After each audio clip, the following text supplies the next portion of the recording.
students. Today we are going to learn and understand the question and answers of lesson number 15 Fun with Magnets from 6th Standard Science. Textbook मध्ये page number 111 वर हा exercise दिलेला आहे. आजच्या व्हिडिओमध्ये या exercise मध्ये विचारल्या गेलेल्या क्वेश्चन्सचे आन्सर्स आपण डिस्कस करणार आहोत. So let's start. Our first question is, how will you do this? तुम्ही हे कसे कराल? Determine whether a material is magnetic or non-magnetic. तुम्हाला ठरवायचे आहे की एखादे मटेरियल, एखादा पदार्थ हा मॅग्नेटिक आहे की नॉन मॅग्नेटिक आहे. मग तुम्ही ते कसे ठरवाल? खूपच इझी आहे आन्सर. पाहूयात. The material should be taken near to the magnet. आपल्याला ते मटेरियल मॅग्नेटच्या जवळ न्यायचे आहे. If the material sticks to the magnet, the material is magnetic. जर ते मटेरियल मॅग्नेटला चिकटले तर ते मॅग्नेटिक मटेरियल आहे. If it does not stick then it is non magnetic. आणि जर ते मटेरियल मॅग्नेटला चिकटले नाही तर ते नॉन मॅग्नेटिक मटेरियल आहे. So simple. हे पहा, इथे हे काही लोखंडी खिळे आहेत, आयर्न नेल्स. त्यांच्याजवळ मॅग्नेट नेल्यावर ते मॅग्नेटला चिकटत आहेत. आता इथे या काही वस्तू आहेत, मॅग्नेट जवळ नेले तर चिकटतायत का? नाही. मटेरियल मॅग्नेटला चिकटते ते मॅग्नेटिक मटेरियल आहे आणि जे मटेरियल मॅग्नेटला चिकटत नाही ते नॉन मॅग्नेटिक मटेरियल्स आहेत. नेक्स्ट क्वेश्चन पाहूयात. Explain that magnet has a certain magnetic field. इथे आपल्याला एक्सप्लेन करायला सांगितलेले आहे की मॅग्नेटला ठराविक मॅग्नेटिक फील्ड असते. चला तर मग आपण एक्सप्लेन करूयात. त्याआधी आपण हा प्रयोग करून पाहूयात. मॅग्नेट घ्यायचं आहे आणि एक पेपर घ्यायचा आहे. पेपरच्या मधोमध मॅग्नेट ठेवायचं आहे. हे पहा, इथे आपण पेपर घेतलेला आहे, मधोमध मॅग्नेट ठेवलेले आहे आणि आजूबाजूला लोखंडाचा चुरा टाकलेला आहे. आता हा जो लोखंडाचा चुरा आहे हे पहा कशा प्रकारे अट्रॅक्ट झालेला आहे मॅग्नेटला. पण तुम्ही पाहिलं का कुठे अट्रॅक्ट झालेला आहे? तर या दोन्ही टोकांवर मध्यभागी लोखंडी चुरा लागलेला नाहीये. आन्सर रीड करूयात आणि समजून घेऊयात. Keep a magnet in the centre of a paper. जसं की आपण या प्रयोगामध्ये केलं. Spread iron filings uniformly on the flat paper. The iron filings will get attracted to the magnet only till a particular region. जसं की इथे या दोन टोकांना मॅग्नेटच्या लोखंडी चुरा चिकटलेला आहे.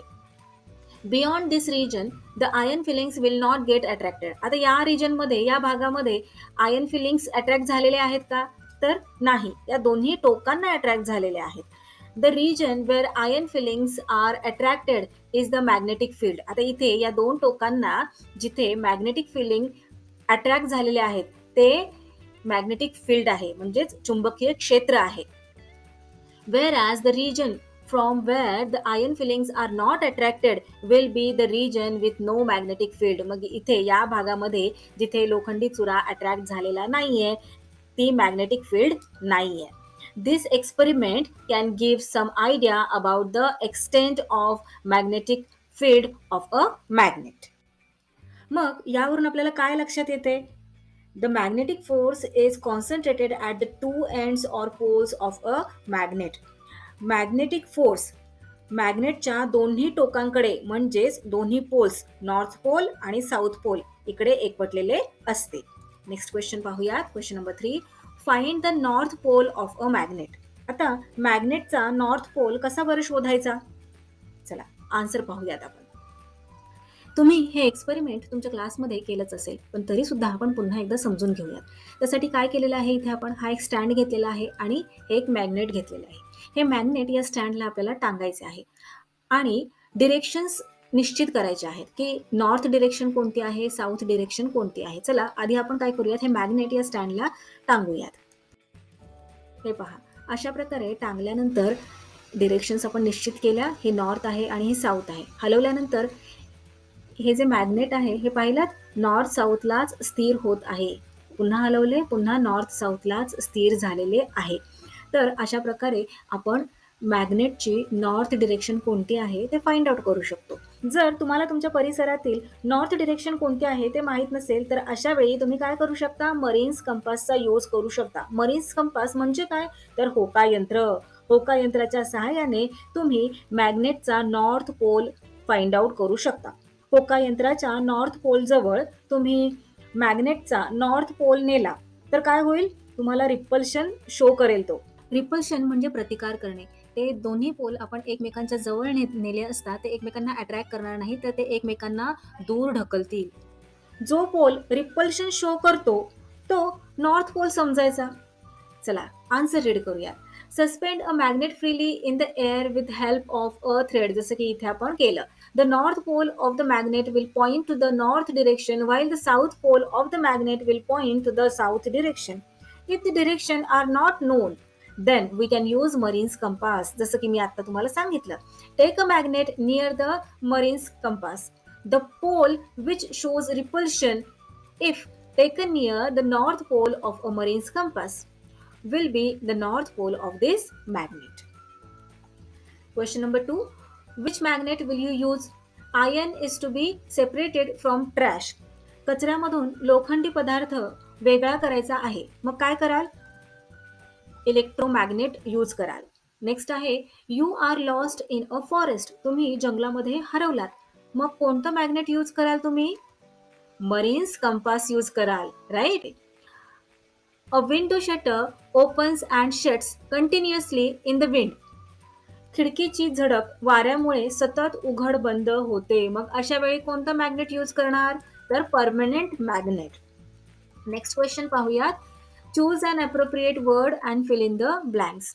If a bar magnet is hung by a thread tied at its center, its north pole becomes steady in the direction of the dash pole of the earth. बार मॅग्नेटच्या मधोमध दोरा बांधून स्टँडच्या हुकाला टांगल्यास त्याचा जो नॉर्थ पोल आहे तो आपल्या अर्थच्या कोणत्या पोलच्या दिशेला स्थिरावतो? आपण एक्सपेरिमेंट करून पाहिलेले आहे, राईट. सो आन्सर येणार आहे नॉर्थ पोल. नेक्स्ट क्वेश्चन पाहूयात. If a bar magnet is cut into equal pieces by cutting it at right angles to its axis at two places, dash bar magnets are formed and a total dash poles are formed. Options आहेत 6, 3, 2. इथे काय विचारलेले आहे की एका बार मॅग्नेटचे दोन ठिकाणी कापून सारख्या लांबीचे तुकडे केल्यावर किती बार मॅग्नेट तयार होतात?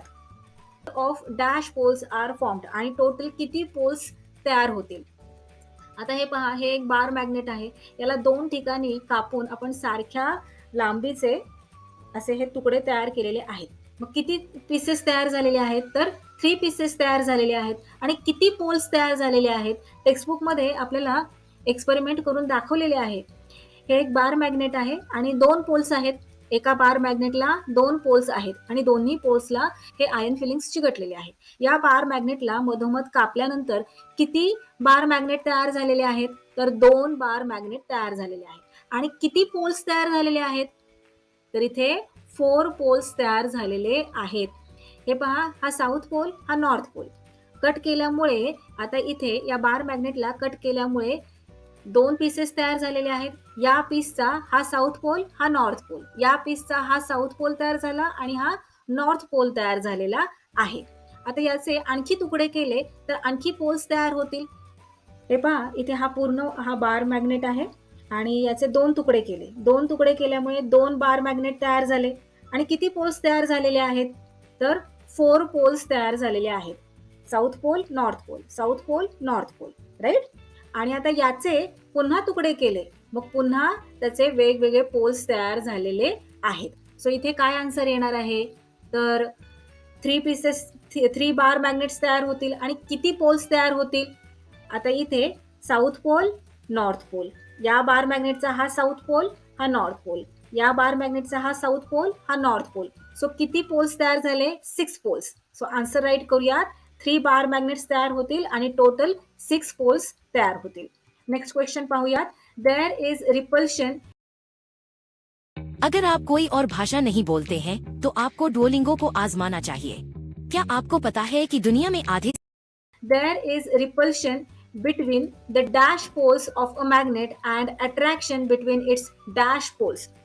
आता इथे काय क्वेश्चन विचारलेला आहे की मॅग्नेटच्या कोणत्या पोल्समध्ये रिपल्शन म्हणजे प्रतिकर्षण म्हणजे अपोजिट फोर्स तयार होतो, प्रतिकार करतात ते एकमेकांच्या जवळ येत नाहीत. आपण त्यांना कितीही जवळ आणण्याचा प्रयत्न केला तरी ते एकमेकांना चिकटत नाहीत, ते एकमेकांना दूर फेकतात.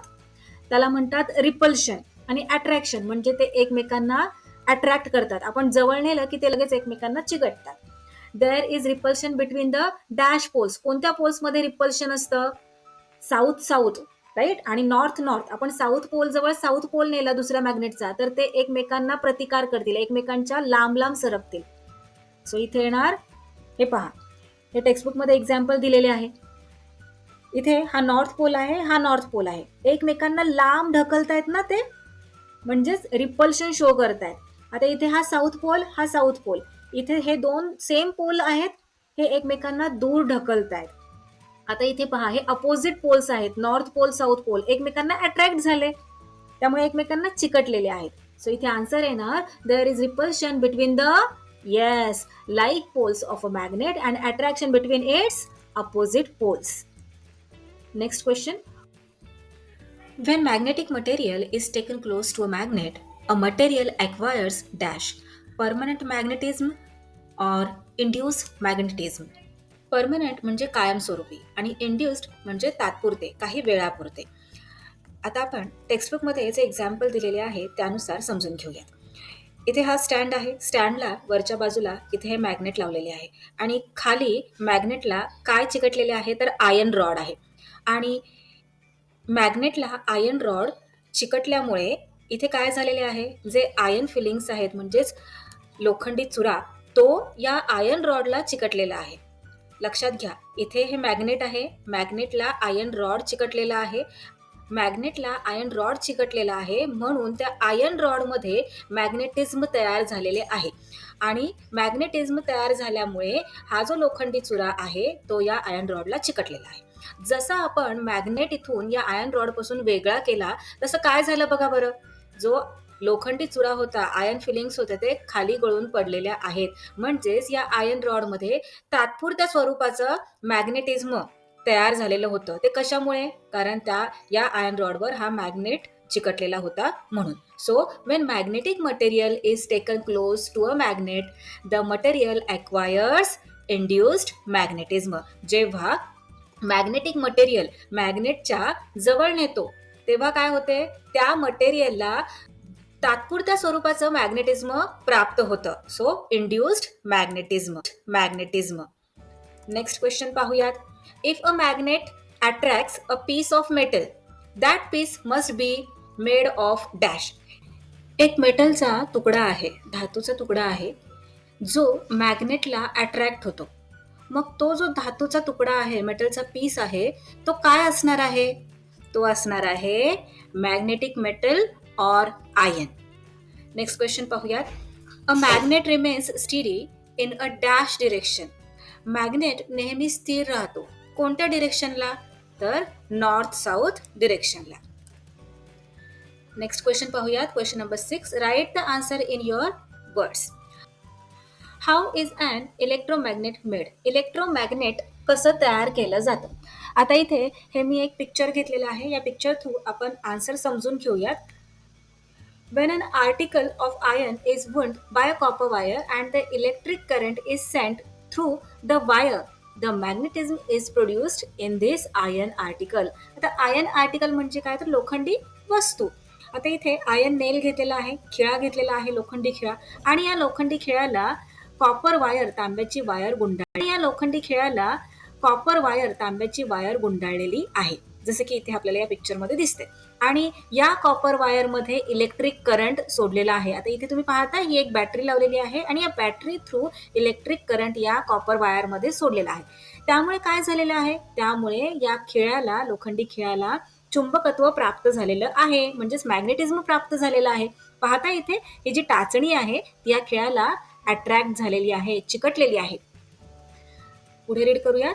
If the electric current is shut off, आणि जर आपण हा इलेक्ट्रिक करंट काढून टाकला, म्हणजे ही तार या बॅटरीपासून वेगळी केली दोन्ही ठिकाणाहून, तर काय होते, द मॅग्नेटिझम इज लॉस्ट. जे मॅग्नेटिझम या खेळाला प्राप्त झालेलं आहे ते संपून जातं.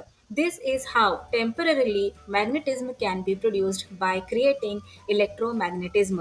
अशा प्रकारे आपण टेम्पररीली मॅग्नेटिझम एखाद्या मॅग्नेटिक मटेरियलला प्राप्त करून देऊ शकतो. Next question. Write the properties of magnet. मॅग्नेटच्या प्रॉपर्टीज राईट करायच्या आहेत. तर आता आपण सगळ्या प्रॉपर्टीज पाहिलेल्या आहेत. इथे वन बाय वन राईट करूया. A magnet always settles in the north south direction. Magnet नेहमी नॉर्थ साऊथ डिरेक्शनला सेटल होत असते, स्थिर राहत असते. Next property, at the two poles of a magnet the magnetic force is concentrated. आपण पाहिले ना की मॅग्नेटच्या दोन पोल्समध्ये मॅग्नेटिक फोर्स असतो. हा साऊथ पोल, हा नॉर्थ पोल. जेव्हा आपण आयर्न फिलिंग्स याच्या आजूबाजूला टाकल्या तेव्हा त्या आयर्न फिलिंग्स या मॅग्नेटिक बारच्या दोन एंड्सला असतो. हा साऊथ पोल, हा नॉर्थ पोल. जेव्हा आपण आयर्न फिलिंग्स याच्या आजूबाजूला टाकल्या तेव्हा त्या आयर्न फिलिंग्स या मॅग्नेटिक बारच्या दोन एंड्सला चिकटल्या, स्टिक झाल्या, राईट. म्हणजेच काय तर at the two poles of a magnet, the magnetic force is concentrated. Next property, if a magnet is divided into two parts, it forms two independent magnets. Two poles of a magnet cannot be separated from each other. Next property काय आहे की आपण मॅग्नेटचे दोन poles जे आहेत, south pole आणि north pole, या दोन्ही पोल्सला आपण वेगळं वेगळं करू शकत नाही. आता इथे आपण या मॅग्नेटचे दोन तुकडे केले. दोन तुकडे केल्यामुळे आपण साऊथ पोल आणि नॉर्थ पोल या दोन्ही पोलला वेगळं करू शकलो का? नाही. आपण जसे या मॅग्नेट बारचे दोन तुकडे केले तेव्हा दोन स्वतंत्र मॅग्नेट्स तयार झाले आणि तुम्ही पाहताय इथे या एका तुकड्यामध्ये पुन्हा दोन पोल्स तयार झाले, साऊथ पोल, नॉर्थ पोल. आणि जो दुसरा तुकडा होता त्या दुसऱ्या तुकड्यामध्ये सुद्धा दोन पोल्स तयार झाले, साऊथ पोल आणि नॉर्थ पोल. यावरून आपल्याला काय लक्षात येते की आपण मॅग्नेटचे दोन पोल्स हे कधीही वेगळे करू शकत नाही. नेक्स्ट प्रॉपर्टी आहे, between the like poles of a magnet there is repulsion, whereas between the opposite pole there is attraction. इथे आपण पाहिले ना, जेव्हा लाईक पोल्स असतात तेव्हा रिपल्शन असते, म्हणजे ते एकमेकांना दूर ढकलतात, ते एकमेकांना अट्रॅक्ट होत नाहीत. हे पहा, इथे हा नॉर्थ पोल एकमेकांना दूर ढकलतात. साऊथ पोल जर आपण जवळ आणलं तर ते कधीच एकमेकांच्या जवळ येणार नाही, ते नेहमी एकमेकांना दूर ढकलणार, म्हणजे रिपल्शन असतं दोन सेम पोल्समध्ये. आणि दोन वेगवेगळ्या पोल्समध्ये अट्रॅक्शन असतं. इथे पाहताय हा नॉर्थ पोल आहे आणि हा साऊथ पोल आहे, हे दोघंही एकमेकांना अट्रॅक्ट झालेले आहेत. सो ही मॅग्नेटची प्रॉपर्टी आहे. नेक्स्ट प्रॉपर्टी पाहूयात, when a magnetic material is placed near a powerful magnet it acquires magnetism. This is known as induced magnetism. आपण पाहिले ना induced magnetism. Magnetic objects acquire temporary magnetism if they are in the vicinity of a magnet. Next question पाहूयात, what are the practical uses of a magnet? Answer, pin holder, doorbell, doors of a fridge, car doors.